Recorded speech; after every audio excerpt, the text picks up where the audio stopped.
Hey guys, welcome back. And yes, before I even get started, I know. We're all sick and tired of seeing this person's face. I get it. In fact, I think I've only ever done one video on this person, and I'm not even going to say their name because, I don't want to do the thing where you talk about the person and then you say their name and then it just puts it into the algorithm. No. The video is not about this person whose name rhymes with villain. No. Just a short recap. This is going to be a short video. I'm not going to obsess about this for more than a few minutes. If you've been living under a rock and you don't know what I'm talking about, Bud Light decided that with this person's 365 days of girlhood, womanhood, or whatever you want to call it, ironically beginning and ending in Women's Month, which was, I guess, last month, that they would give this person their own cans with their picture on it to, celebrate as an influencer, you know. And basically, there's a lot of conflicting reports about whether or not this is actually having an effect on Anheuser-Busch's stock. To be honest, it doesn't look like right now it is. I mean, they had a pretty good high going, and now we're just a little bit below that high. I feel like they had a 10-day high or whatever. But their stock's fallen 3%. Okay, fine. But the real question is going to be, moving forward, how much more is it going to, quarter three, what's their stock going to look like come the third quarter, you know? And so, that being said, the company, Anheuser-Busch, who, by the way, is no longer American, they're a European company, in case anybody didn't know that already, they do not have American interests at heart. They are a European-based company. The company has defended its partnership with Mulvaney, saying beer cans featuring their image, I'm not saying her, was a personal gift and not for sale to the public. That's not the point. That's not the reason people are freaking out about it. People are freaking out about it because this person has infiltrated women's spaces and is getting rewarded for literally doing nothing more than dressing up as a girl and basically being told how amazing they are. So, says on the article here from Newsweek, stock for Anheuser-Busch InBev took a slight dip on Monday in the wake of continuing backlash over news that one of the brewing company's brands had a partnership with you-know-who. Let's see. I'm not going to even mention them there. Following the announcement, right-wing musician Kid Rock. First off, he's not a right-winger. Kid Rock 20 years ago would have been a Democrat. Let's get this straight. Just because you don't like what's going on in the community that is literally 0.02% of the population does not make you a right-winger. Maybe it makes you a centrist or a 90s Democrat even, but that's not a right-wing position. And of course, him, destroying the cans with his MP5, I think it was, and Travis Tritt saying he would no longer sell Budweiser at his concerts. And we'll see how long that lasts. I mean, my thing is, I was never a Bud Light drinker anyways. I don't like light beer. I think light beer tastes disgusting. I'll drink a Budweiser if it's the only thing available.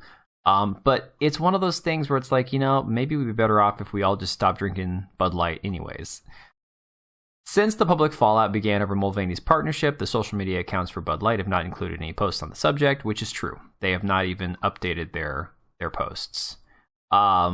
This person did come out and make a statement about it, but they've been keeping it pretty hush-hush too. So if you wonder what the decision was for creating this marketing campaign, as if this was some sort of good idea, it was the VP of marketing who was brought in to update the fratty out-of-touch branding. At least that was her actual statement. So Alyssa Heinerscheid did an interview at the podcast Make Yourself at Home on March 30th, where she discussed her work in transforming the Bud Light brand. This is from the New York Post. She said, "I'm a businesswoman. I had a really clear job to do when I took over Bud Light. Took over as VP of marketing, but whatever. And it was, this brand is in decline. It's been in decline for a really long time. And if we do not attract young drinkers to come and drink this brand, there will be no future for Bud Light." Now, this is incredibly disingenuous because on one hand, we have an article saying that they're coming off this epic high. And on the other hand, she's saying that Bud Light, the brand, is in decline. Again, you can't say that we need to update and freshen. It's beer. People are either going to drink it or they're not. And I don't think we are having a decline in this country in beer drinkers.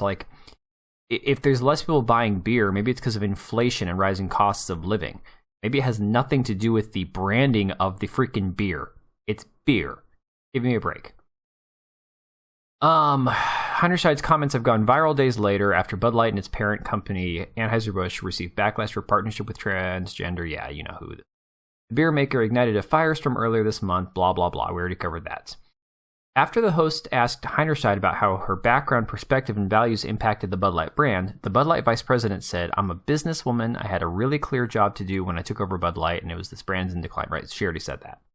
She added further that she had a super clear mandate that to evolve and elevate this incredibly iconic brand.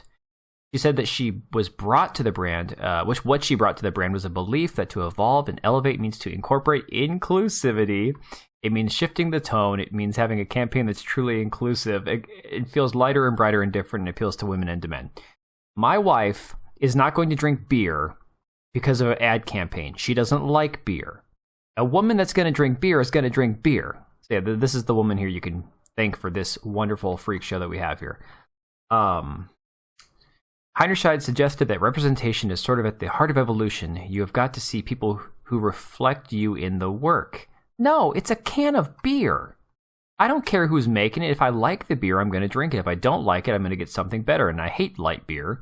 So this is absolutely like, I don't have to boycott Bud Light or any of their brands because I literally don't drink any of them. I think, no, Anheuser-Busch doesn't own Blue Moon. I don't think they own that one. And I don't drink Blue Moon more than like once every 5 years anyways. Leinenkugels. If you can tell me that Leinenkugels is attached to Anheuser-Busch, I'll be devastated because I love Leinenkugels. We had this hangover. I mean, Bud Light had been kind of a brand of fratty, kind of out-of-touch humor, and it was really important that we had another approach. And this is that thing where you get somebody who's got this career where, I guess, I read another article that she was actually like one of these, she was trying to balance her mom life and work life and all these things, and she was trying to help other women stay in their careers.